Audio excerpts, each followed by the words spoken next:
We are live, Christoph. Well, heartily welcome to today's podcast hosted by the TLEX Institute and the World Forum for Ethics in Business. My name is Christoph Glaser and I'm a CEO at the TLEX Institute. Today, we want to talk about breath-based mindfulness in the agile transformations. And obviously, these are quite many buzzwords in one sentence. So what is our intention here? We would like to have a discussion with two great leaders on the incredible speed of change in the world and the importance of finding that inner stability, that inner calm, that self-awareness to live well, to be resilient, and to have a creative mindset. We'll all remember the famous quote of Professor Klaus Schwab, head of the World Economic Forum, who has famously said that probably change will never be as slow as it is today. And it is commonly believed that in the next 10 years, 40%, a good 40% of today's businesses won't exist anymore if they are not able to transform in the speed and direction which is needed. Probably another 50% of today's jobs will not exist anymore. So the world has become more volatile, uncertain, complex, ambiguous. We call it the VUCA world. And the question is, what do individuals need? What do organizations need to be able to not just kind of adapt, but actually lead that change?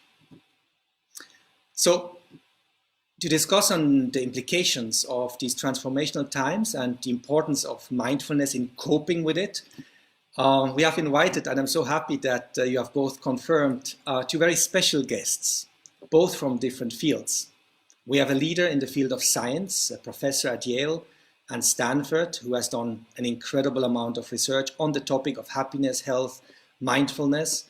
And on the other hand, we have a leader from the business world, responsible for people and culture in one of the largest pharmaceutical companies in the world.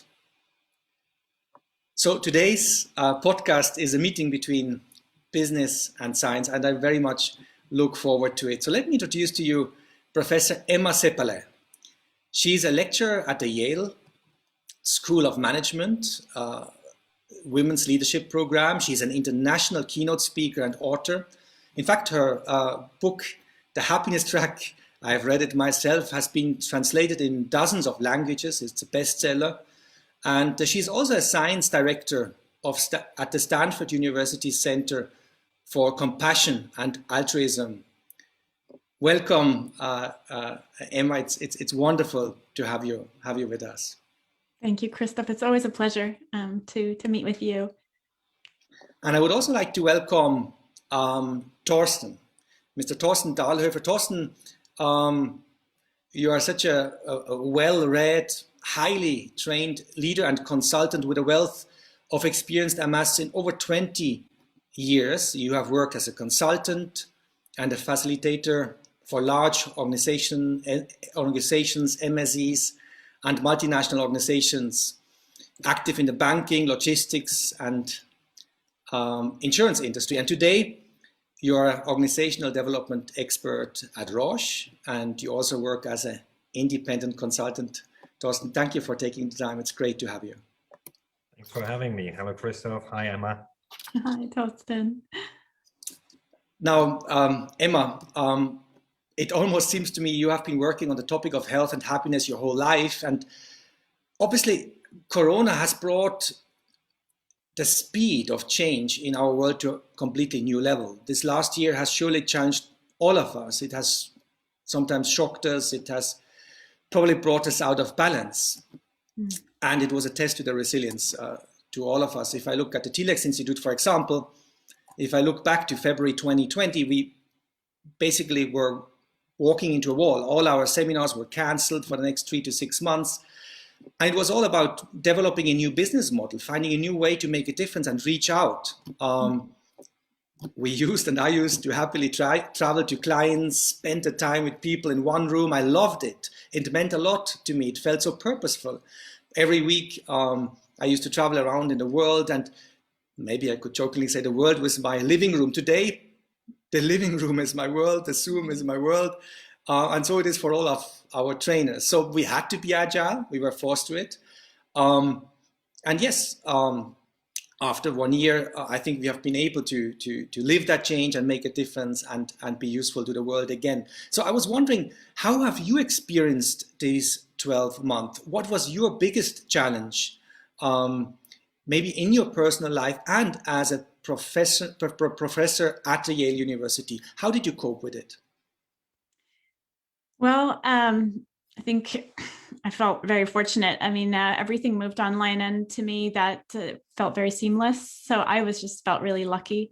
Also, we had continued childcare. We were kind of a pod with our nanny. So we were very, very fortunate. I was trying to do whatever I could to support people around me. But I have to say that it was seamless, and moving online just felt it felt like it worked, and in that, I think that's what I think we've all learned is, wow, we can connect this way too, and we can connect meaningfully too, which is a relief, because if we hadn't been able to do that, I think we'd be in an even sort of more challenging place right now. And we've been very lucky to all be healthy and stay healthy. So we're deeply grateful and just really lucky, honestly. Yeah, that's really great. So I was wondering, Torsten, I think also you enjoy a lot being with people, being in direct touch. You're also living in this virtual world now. How have you coped with it, and what was your biggest challenge and learning 1 year into the pandemic? I was torn, quite frankly, because as you said, my job is to go out there and interact with people, and of course that was taken away completely. Right, and we were all stuck behind the screen and looking into that little hole at the top of the screen and try to continue doing what we do through that medium. So that felt bad in the beginning, and I was one of those guys who was very vocal in saying this will not work and we can't turn everything online, and my performance is based on me being able to be in the room and use my presence in the room and so on and so forth. So that didn't feel that good. On the other hand, I'm a highly introvert person, so I didn't mind being at home by myself with my dogs and not constantly having to interact with people and stuff. So that felt good, or that was convenient in a way. So it was really, I was oscillating between those two ends of the continuum for quite a while in the beginning. Now, today we talk about breath-based mindfulness in the agile transformation, and obviously, Torsten, new work for a company which is living and breathing that agile transformation. In fact, Roche, I believe, has made it to one of the most important goals to become agile over the last couple of years, and with an incredible kind of collaboration, you were able to produce one of the first, if not the first, Corona test in the world almost a year back, which is certainly a testimony of true agility and collaboration. So, how would you actually define what is an agile transformation, and what is the key to be successful in it? It's a big question. I think the key was, and that's also what an agile transformation is in the shortest description that I can give. It's questioning all the mantras you believed in and lived up to on a daily basis, right? Questioning how you do things and being willing to throw everything overboard and do it differently if you find out that there's a better way of doing it, or a better process that suits this specific situation, right? And I think we were, as Roche, we were very lucky that our senior leaders took the decision to go on this journey to become a more agile organization 4 or 5 years ago already. So this has been going on for a while already in Roche. So when the pandemic hit us or hit the world last year, we were already 4 years into this agile transformation. And so it was almost like we've just been presented with the best test case ever to try and see what agile can really do and whether our transformation can bring the results that we need right now. And as you said, it worked out extremely well. You know, we were able to have a first solution ready after less than 4 months, something that typically takes us 7 years to take a new product to the market in that field, right? And I think that was only possible because people were just trying to find, everybody who was involved was just trying to find the best way to tackle this problem, regardless of what the process is, regardless of how we've done it in the past, regardless of what we think we know.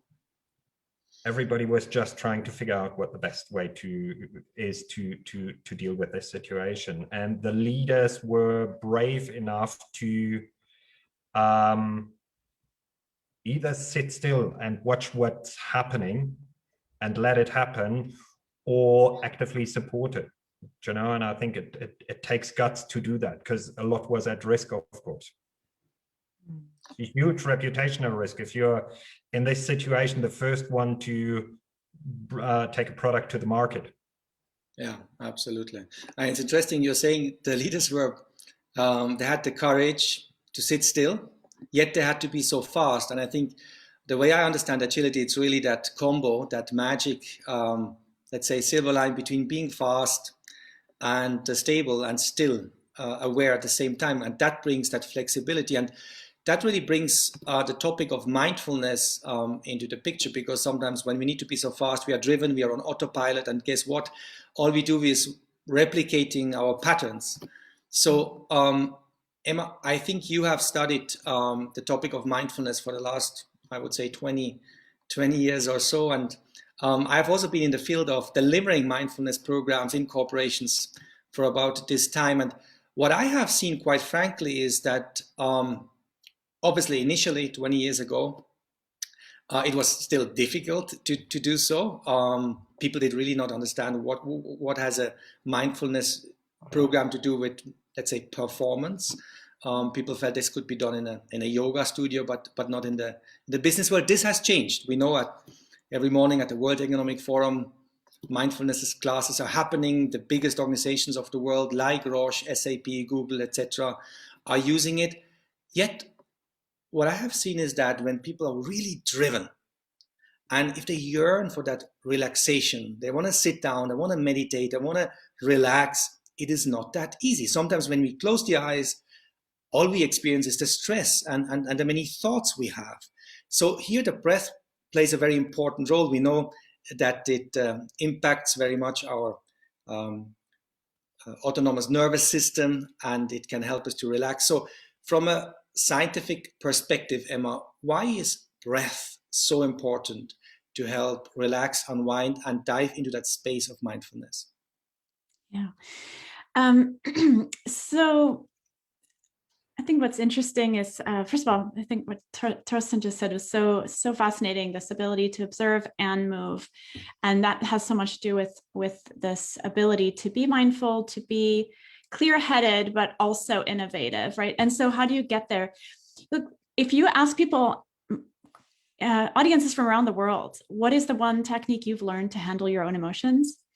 People are going to say, just stuff them down, suppress them, bottle them up. But that's just generally, you know, I mean, whether it's people from Europe, the US, all over the world, that's the general sort of message we've learned about how to handle our emotions. And, you know, whenever you ask, well, how's that working out for you? People usually say, it's not working out for me, right? I mean, and so that's interesting. But let's look at the research. If you look at the research on handling our emotions this way, which is the way that most people have learned it, it actually makes the emotion worse. So for example, let's take anger. If you have anger or stress, right, and you bottle it up and you don't show it on your face, you're like, I'm fine. Actually, the physiological impact on your body is all the more. So anger, we know, has a very big physiological toll on your body, heart rate, blood pressure, inflammation, etc. But when you suppress it, all of those systems actually increase. And even at the level of the brain, you see that the emotion centers are even more activated. So basically, whenever we suppress something, it's like you take a soda bottle and you're shaking it up. I mean, it just gets more intense. And I think we've all seen that in our lives. Either you explode at some point, or you comes out as passive aggression, or you get sick, right? That's just one of the things that happens when you're constantly doing that. And so what I find really interesting here is that, okay, what have psychologists recommended? This thing, reappraisal. I'm sure you've heard of it. If you've been in a therapy session or talked to a therapist, you've heard of cognitive reframing, restructuring. Basically, look at the situation from a different perspective to make yourself calm down in the moment. Now, that is all fine and good if you're talking your way out of a parking ticket or something like that. But imagine a big stressor in your life, a big personal stressor. I think we've all experienced that in our life at some point, where your emotion is so strong, there's no talking your way out of it, right? You know what's less helpful is when someone else comes up to you and says, why don't you calm down, right? That's even less helpful. So why? Because when our emotion centers are that highly activated in our brain, we actually lose the ability to use the prefrontal cortex, which is the part of our brain that is responsible for logical thinking, for reappraisal, for sort of the rational mind, right? So what then? What do you do? And I think that is where it's really interesting to think about breathing, because in those moments, you can't rationalize your way out of the emotion. It's not happening. But if you change your breathing, you actually start to trigger the parasympathetic nervous system, which is the calming response. That's the opposite of the fight or flight or the stress response, right? And so in that moment, within minutes, you can actually change your ability to think rationally, your ability to think logically, your ability to innovate, your ability to be emotionally intelligent, your ability to be a good decision maker, because you've regained your ability to think clearly. So that is probably the most basic way in which using breathing exercises in particular is probably the most efficient technique for regaining your mental balance and your mental ability to sort of handle the situation successfully. Thanks, Emma. I really love that picture of a soda bottle. And I must admit, I'm practicing mindfulness since 25 years, but during this lockdown, I sometimes also feel like a soda bottle. Nevertheless, I do appreciate the benefit of the techniques, of course, very much. Now, Emma, you have done so much research on the impact of, let's say, breath-based mindfulness techniques on happiness, on health. And there's a strong link there. At the same time, you're also alluding to the fact there's a strong link between these techniques and thinking clearly or being able to even be innovative. And there's research on the impact of flow. McKinsey, for example, has published a study which indicates, they have done with more than 5,000 people over 10 years, which indicates that when being in that state of flow, their employees were almost 5 times more productive. How do you see our ability to be in flow today, where we are constantly interrupted, and how can then mindfulness play an important role? Well, let's think of our abilities to innovate. So if you ask yourself, or really anyone, like, when is it that you get those aha moments, those ideas that come to you when you've been working on a problem and you're trying to figure out a solution, and all of a sudden you're in the shower or somewhere and you're like, oh, here's the solution, right? So you will find that you get those ideas, those innovative solutions, those new perspectives when you are in a relaxed state. So when you're in the shower, you're taking a walk, you're in the car, you're not on your phone, you're not focusing, you're not concentrated, sweating at your computer, you're relaxed. And so we know from research on creativity that we're most likely to get those aha moments when our brain is in alpha wave mode. What does that mean? It means it's not so relaxed that it's almost asleep, and it's not focused. It's in that in-between state, you could call a meditative state of mind. And so if you can help people to be in that state more, as a leader, for example, in a workplace, you don't want people to overwork constantly day and night, because actually you're limiting their ability to access that state, right? That's why you want to encourage time off. You want to encourage space and lower pressure in some senses. I mean, it's good to obviously give people goals. That's important for creativity, but within that space, allowing them to access that alpha wave mode. And so practices that like breathing, etc., like the sky breath meditation that you teach, Christopher, or any of those relaxing techniques can help people access that space fairly quickly, thanks to the physiological sort of pathways that we talked about earlier. Yeah. And that's obviously absolutely great. Many a times when working with leaders, quite, let's say, how to say, senior leaders can be quite shocked and kind of feel not good about the fact that many times at the workplace or in key meetings, they're not really able to be creative. Mm-hmm. They don't have the best thoughts at work. And obviously Einstein already said that he never had his best ideas at work. He used to have them under the shower or going for a walk. And something happens with our mind, isn't it? Sometimes that flow happens, and that's when the creativity comes up. Now, Torsten, when we first met, and Emma, I would like to, and our dear viewers, I would like to share that story. It was a couple of years ago. I had the pleasure to travel to Singapore to do a program with senior leaders at Roche, and I had the pleasure to travel to Rotkreuz and meet my collaborator and co-trainer. And so I did that. I traveled to Rotkreuz, which is a place in Switzerland. And I met Torsten. That was my first encounter with Torsten. So this was a program which was combining the organizational aspect of agile transformation, the mind, the work on the mindset, and then also the aspect of mindfulness. And Torsten, I will never forget when we sat. So honestly, you shared with me that, Christoph, I look forward to travel with you to Singapore and work with you over these couple of days. But to be very honest, mindfulness doesn't work for me, and I don't really believe in it also. And I sat there, and I was kind of two things happened simultaneously. I felt so, connected to you because you were honest, you were vulnerable, you were just speaking out what you were thinking. And at the same time, I was wondering how on earth is this going to work out? I know that today you're a mindfulness trainer yourself, and so it would be so interesting for me to hear your journey. Kind of what made you kind of change your mind, and how do you see that role of mindfulness today from where you stand? Yeah, so I remember that meeting very well, because I remember you turning all pale when I said I don't really believe in this, but I'm looking forward to our collaboration. And at the time, my belief was driven by what I perceived mindfulness to be in that moment, and it was something that went in my mind hand in hand with, we gotta light a couple of candles now and all get a cup of tea and get in our yoga pants and save the world, and once we're done, we'll go outside, hug some trees, and everything will be good. That was mindfulness in my mind, and I did not see how on earth that should help the leaders I work with to serve the purpose of the organization better than all the other things we do with them.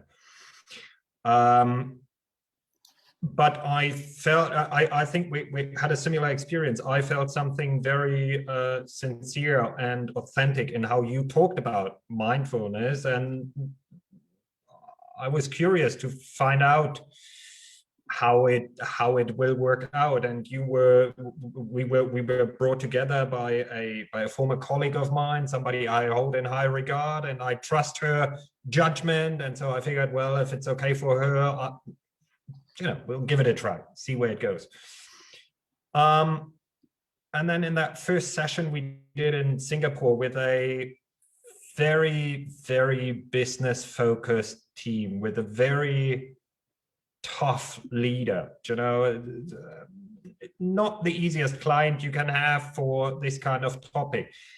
It worked exceptionally well, and I had the feeling we're taking them to a place that where they've never been before, and they never find this place on their own, and it's working.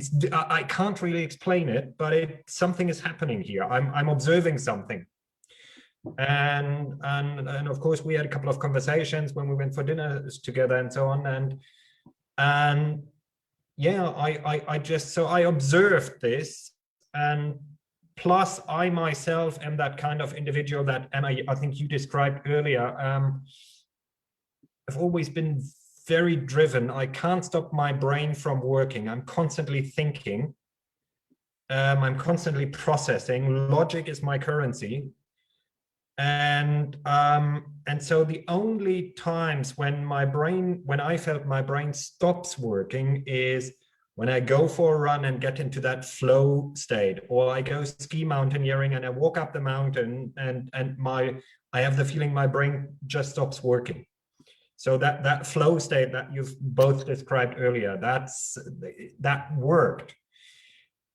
But I can't always go for a run or put on the skis and walk up a mountain just to relax my brain for a moment. And in the conversations that we had, Christoph, I sensed that, well, maybe this breathing thing could work for me, and turned out it did.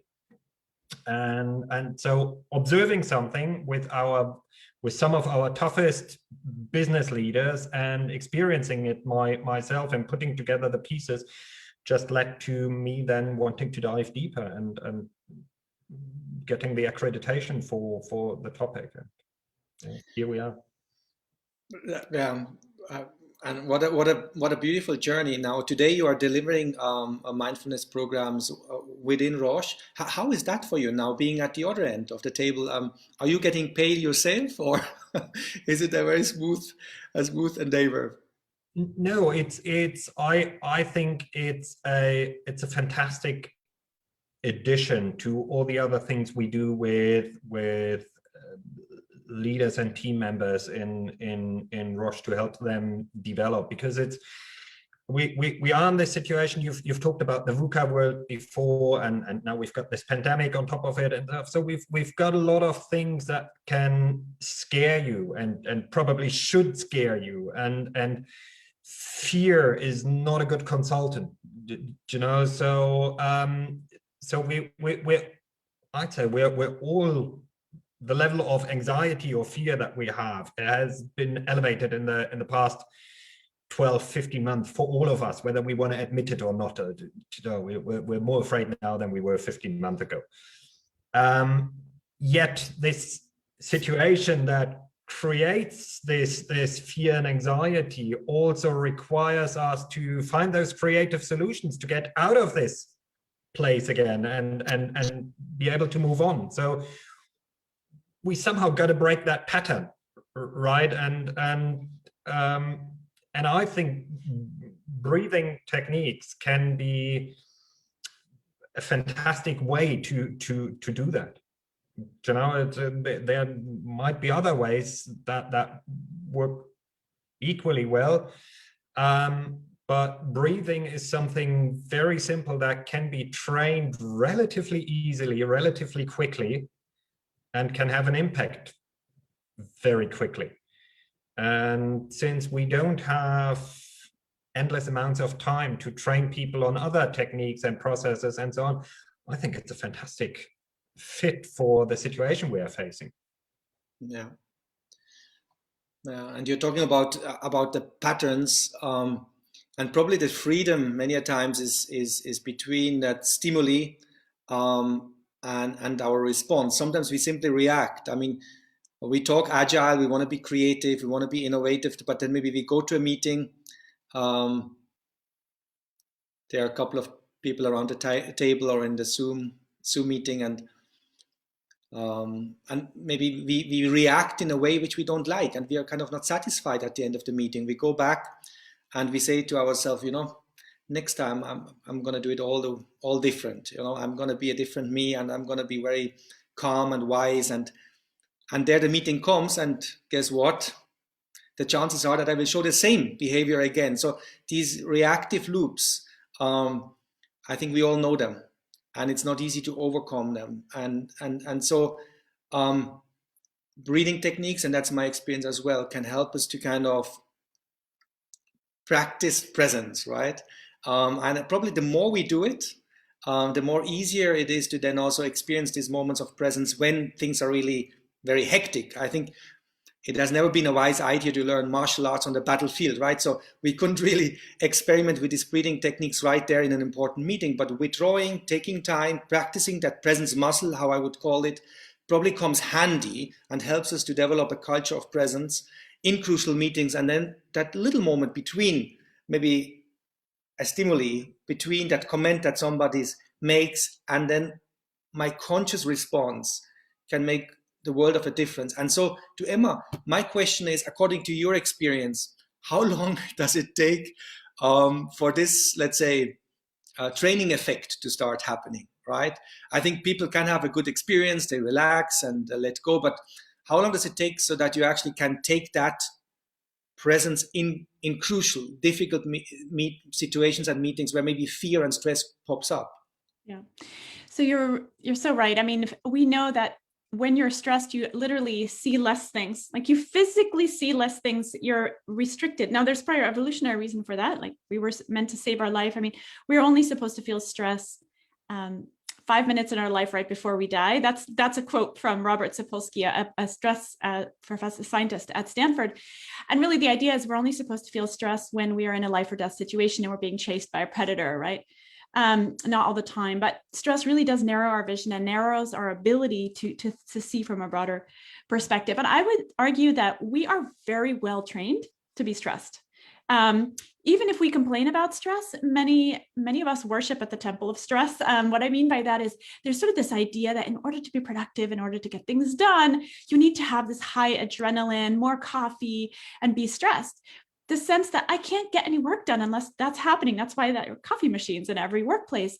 But the problem is that we're not supposed to feel stressed chronically. And when we do, we actually wear down all of the systems that are amplified, but are only supposed to be amplified in this sort of acute sense during danger. But when they're amplified chronically, like your immune system, your cognition, your attention, your memory, all of the things that are very sharp, during stress, when it's chronic, all of those things start to get depleted. And that's why you see over long-term burnout, fatigue, anxiety, all of those things.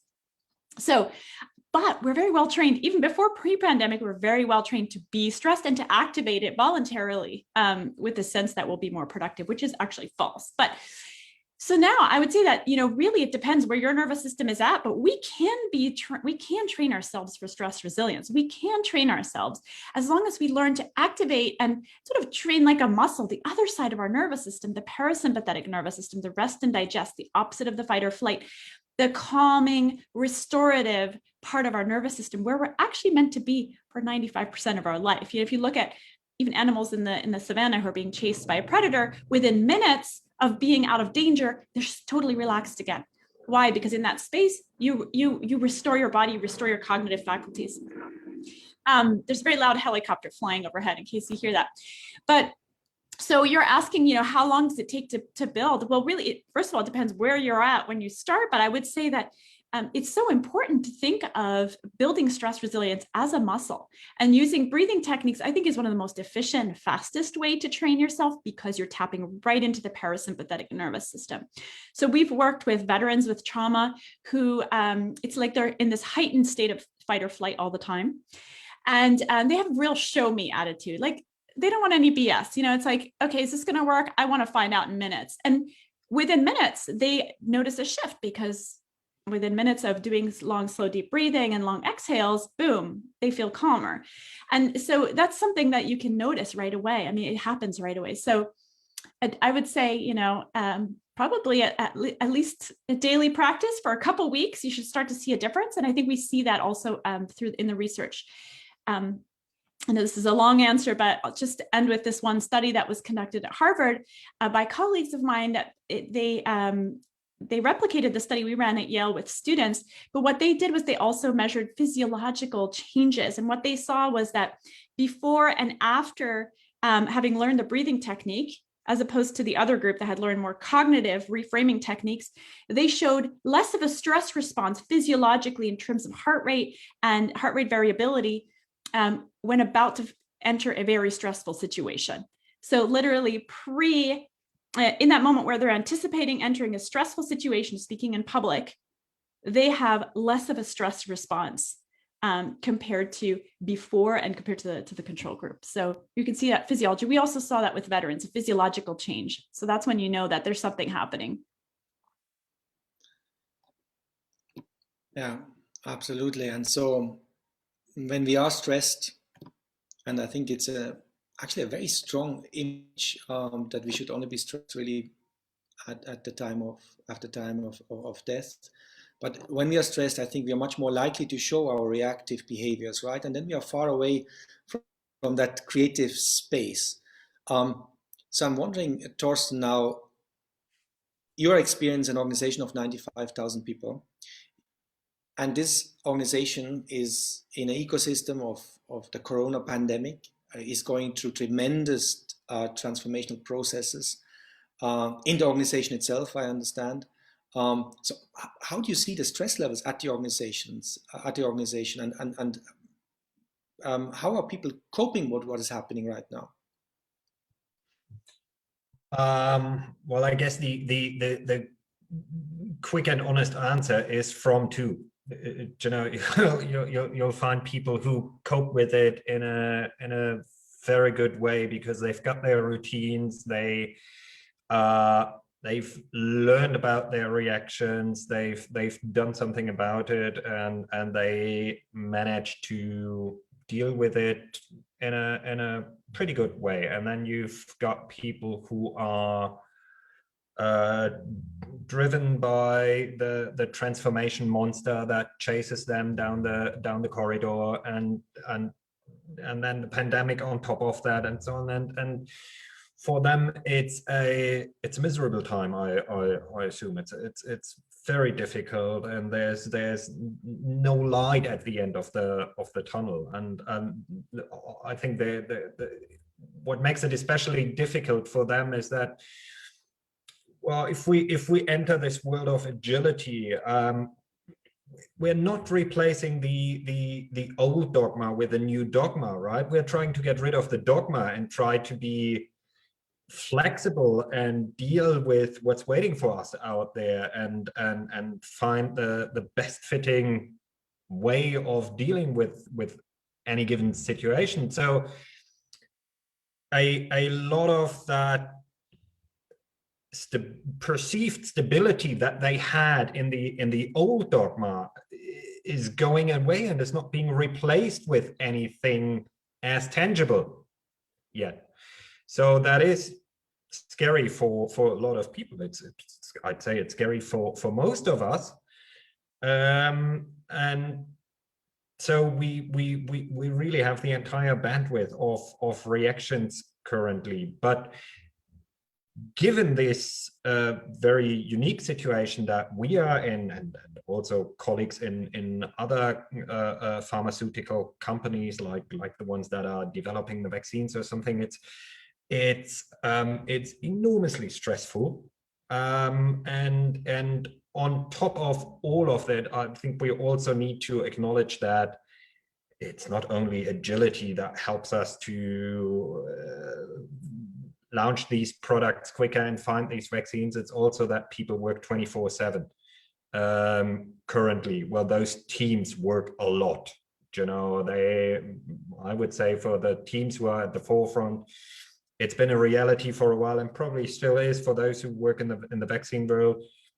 They haven't seen their family in quite a while, right? Because they are so absorbed by living up to the purpose and delivering something and doing something and helping and taking it to the next level, that they forget about this other side. And that's a big risk that I think the senior leaders need to have an eye on currently, because that is something that is happening.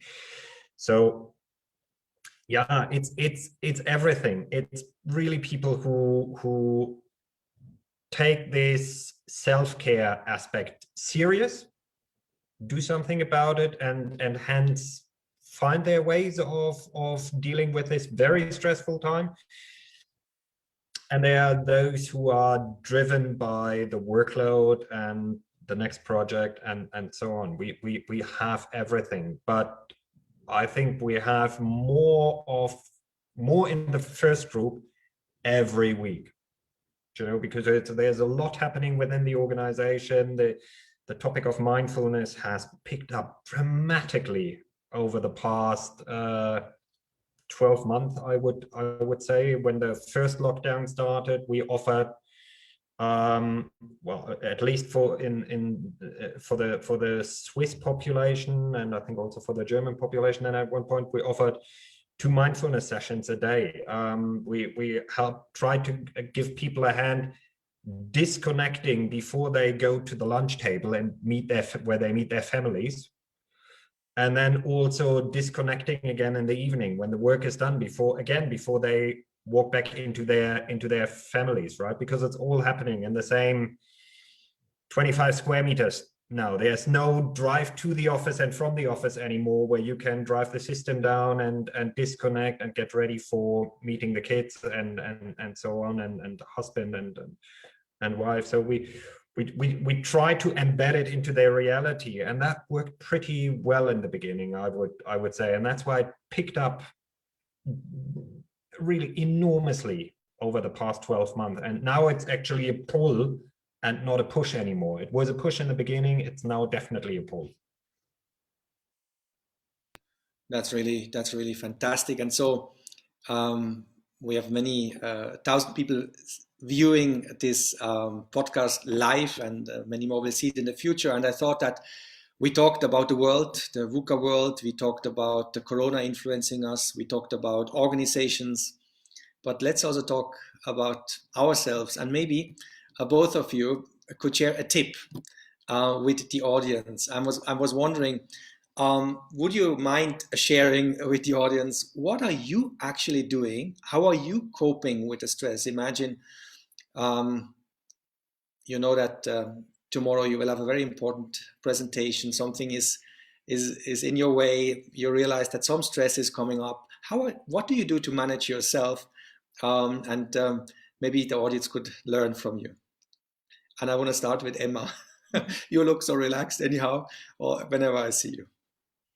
Well, I mean, I definitely, do the sky breath meditation daily. There's just too much evidence now to let that go by. And I also meditate twice a day. But the one thing that I also do that I find tremendously beneficial is to try and go out into nature at least 15 minutes a day if I can. I know that's not always available to everyone living in a city, but I noticed it makes a huge difference. And I also know the research shows it makes a tremendous difference for your emotional well-being, but also for your mental well-being, for your mental faculties, and even for your relationships. And this is science that people don't always know about, because no one's out there marketing it, because no one's going to make any money off of it.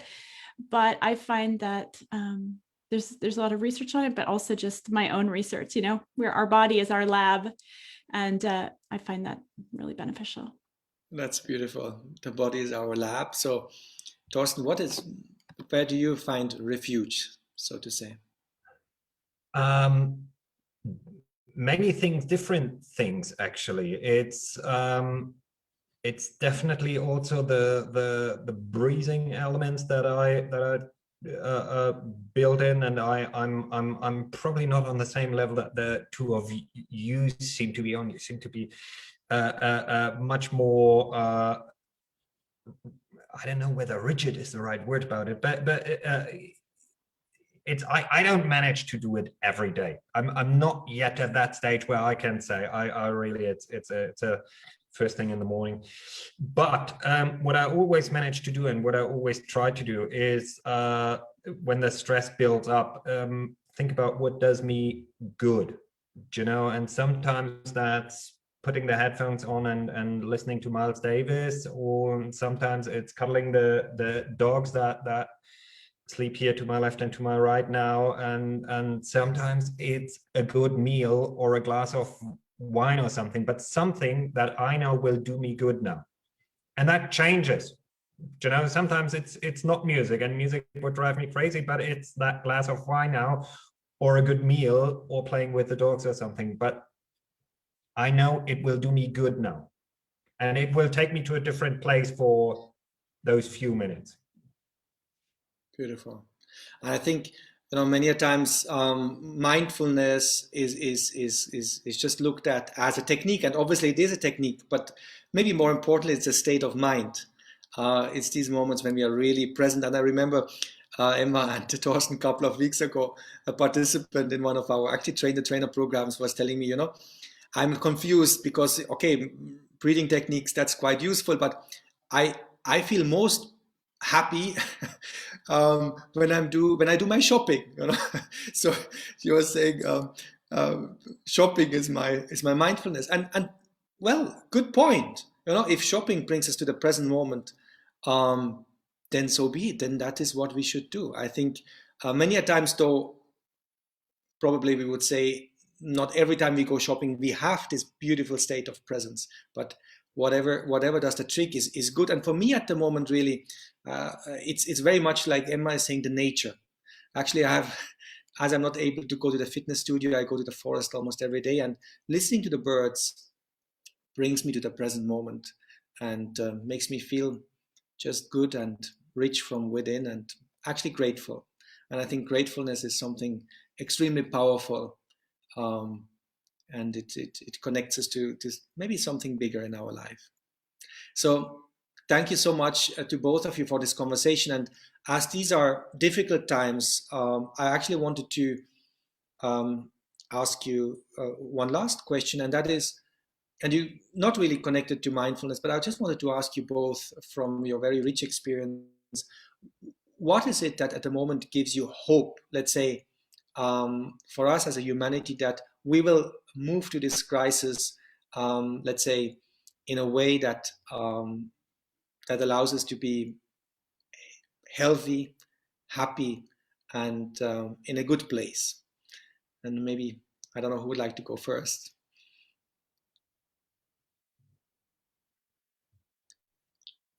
Shall I start this time, Emma? So you had to take the last one, so I'll take this one. So what gives me hope in this crazy situation is that I think it helped a lot of us to recalibrate, reevaluate what's really important for us. I feel the world is a crazy place right now, but I also feel that it was a crazy place when this hit us, and some things had been getting out of control.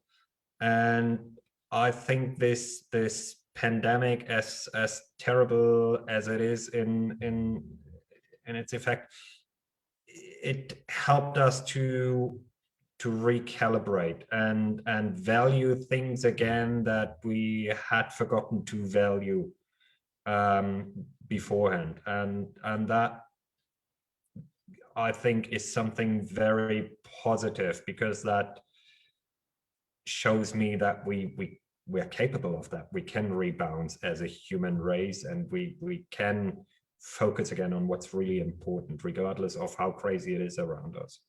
That's, I think, what gives me hope. Very powerful. Thank you. Thank you, Torsten.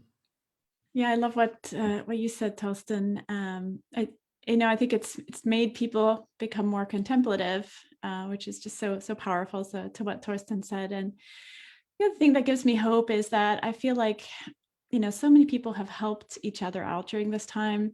And whenever I hear about those stories of neighbors helping neighbors, raising money for this person, that person, that gives me hope. It's always like human beings are good. Human beings want to help each other. There's this whole message out there that human beings are selfish and ego-driven first and foremost. But if you look at the data, that's actually not the case. If you look at the data, when people are given the zero-sum game or some kind of prisoner's dilemma, and they're given just a few seconds to answer, they're going to choose the fair choice. They're going to share, right? If you give them a longer, then maybe they'll start thinking, okay, I don't know. But the first impulse is always to help. And you see that even in infants and children or in toddlers, their first impulse is to share, to give. And that's been shown in a number of studies. And so it just always, that reminder of just the goodness of human nature, of how much people have come together to try and help and support each other. That is inspiring to me. And that just shows, that the resilience of the human spirit and the goodness of the human spirit in general. So. Wow, that's very beautiful. So the first the first real instinct of us is to actually help, and that's beautiful. It reminds me of a study which was actually done in the 1970s in the UK, when we still had the phone booths. So what they did, and you will be familiar with that study, is that they had people come to the phone booth, and they staged an old lady in front of this phone booth, and she had her shopping bags, and then you could see that she needed help. So what they did, one group actually, in this phone booth, when they were trying to do a call, they found a coin, right, a pound coin. And the other group did not find the pound coin. So obviously the group which found the pound coin was elevated. And in this experiment, it was shown that more than 80% of the people who found the coin afterwards were ready to help this lady. Mm. But the group of people who did not find the coin, it was less than 10% actually. And I think that goes to show that state of our own mind is so important, because when we are elevated, and I don't want to say that we need to find coins, but if we are elevated, if we are connected to ourselves, then we are also more connected to others. And I think what gives me hope is that in one way or another, this crisis has forced us to stop. And I think the agility is also about both running and stopping, and then maybe re-engaging in the activity with more wisdom. And it definitely stopped me, and it stopped all of us. And I think in that moment of being stopped, I think some of the conversations I was able to have with people, and some of the conversations which take place in the world, I feel are more from the heart, and are more purpose-driven. And I think we are asking ourselves a couple of really important questions, and that definitely gives me hope. These moments when we greet each other, really, maybe the neighbors out there, really from the heart, instead of just from the lips, these are the moments which fill my heart and give me hope. And I also very much appreciate the way we were able to interact, Emma and Torsten, tonight. And for you, it's the afternoon, Emma. Thank you so much. I think this was also conversations both from the head and the heart. You shared so much about your very vast professional experience, and you shared a couple of very personal insights into your lives. And for that, I'm deeply grateful. Thank you so much. Thank you so much. This was great. And thanks to the audience for joining the TLEX podcast, which is streamed tonight in collaboration with the World Forum for Ethics in Business. Thanks a lot. Thanks to you both. It was wonderful to connect. Absolutely. Thanks, Christoph, for organizing this.